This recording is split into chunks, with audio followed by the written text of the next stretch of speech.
Last week on Monday, April 5th, an explosion tore through the Upper Big Branch mine in Raleigh County, West Virginia, taking the lives of 29 good, hard-working men. It was a repeat of a recurring nightmare that has haunted the coal fields of our nation for generations, and it is a tragedy that never should have occurred. Immediately upon receiving news of the explosion at the Upper Big Branch mine, I rushed to the scene to be with the families. It was, for me, unfortunately, not an unfamiliar circumstance. I have spent too many anxious hours in the aftermath of mine accidents in the midst of family and friends, co-workers and survivors, awaiting word. The watching, hoping, and praying for survivors to emerge from the darkness into the arms of their loved ones is a heart-wrenching exercise. But being surrounded by such warmth and love, generosity, and faith is heartwarming at the same time. The people of coal mining communities, in particular those of southern West Virginia, are a special breed. Generations of these families go into our mines. For so many of these miners, it is not a job, it is a calling. They live with the knowledge that there is risk, but they are proud to take that risk, to labor in the company of good and loyal friends, to earn an honest paycheck in order to provide for their families and themselves.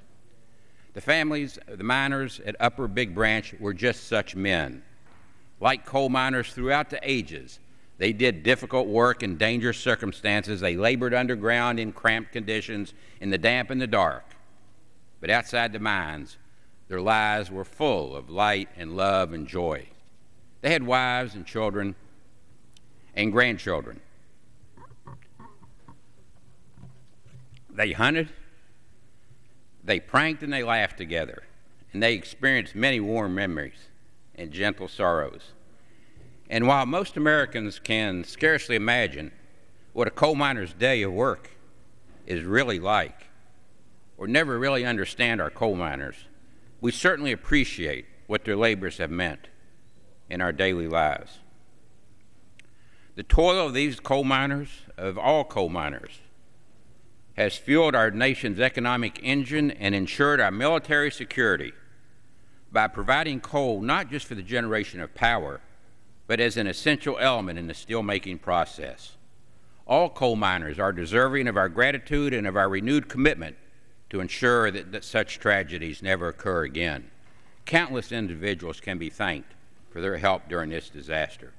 I thank our Governor, Joe Manchin III, for his leadership, both of our U.S. Senators, Jay Rockefeller and Robert C. Byrd, our Secretary of Labor, Hilda Solis, who twice visited us during this week, her Assistant Secretary for Mine Safety Health Administration, Joe Main, there every day and night, to Ron Wooten, our West Virginia Division Mine Health and Safety Training Director, Jimmy Jeanette, Director of our West Virginia Homeland Security. Both of these individuals are there every day and night, 24/7, for an entire week. I thank our West Virginia head coach, Bobby Huggins, for his uplifting visit to the families. By all accounts, the explosion that took the lives of these 29 miners should never have happened in this time, in this modern era. To quote Mine Safety and Health Administration's Administrator for Coal Mine Safety and Health, Kevin Strickland, who fought every hour, 24 hours a day, to help find our coal miners, and I state what he said: all explosions are preventable. It's just making sure you have things in place to keep one from occurring. It's quite evident that something went very wrong here, end quote. There are multiple layers of laws and regulations in place to prevent such a disaster. There are modern technologies.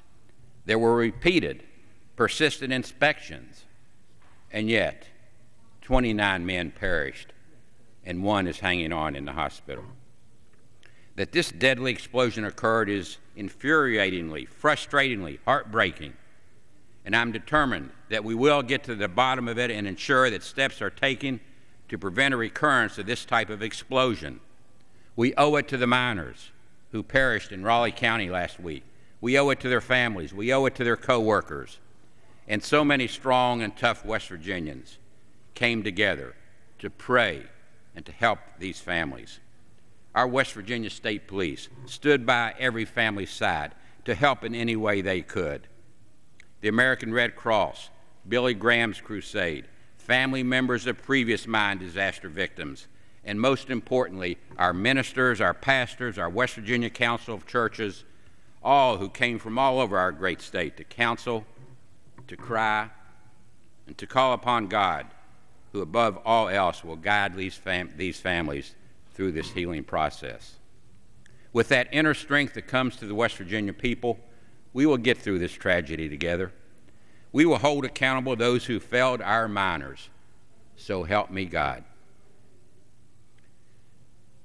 Today, the House of Representatives honors the 29 miners lost in Raleigh County last week. We express the condolences of our nation to their families, and we recognize, above all, the valiant efforts of the rescue workers, those who placed their lives on the line to save other lives, who answered the call that day. Our first responders, our paramedics, our law enforcement personnel all came together. May the good Lord keep our lost miners. May He care for their families and bless those rescue personnel who risked their own lives in service to others. And may He watch over each and every coal miner who continues to work and continues to walk in the wake of risk and service to our nation.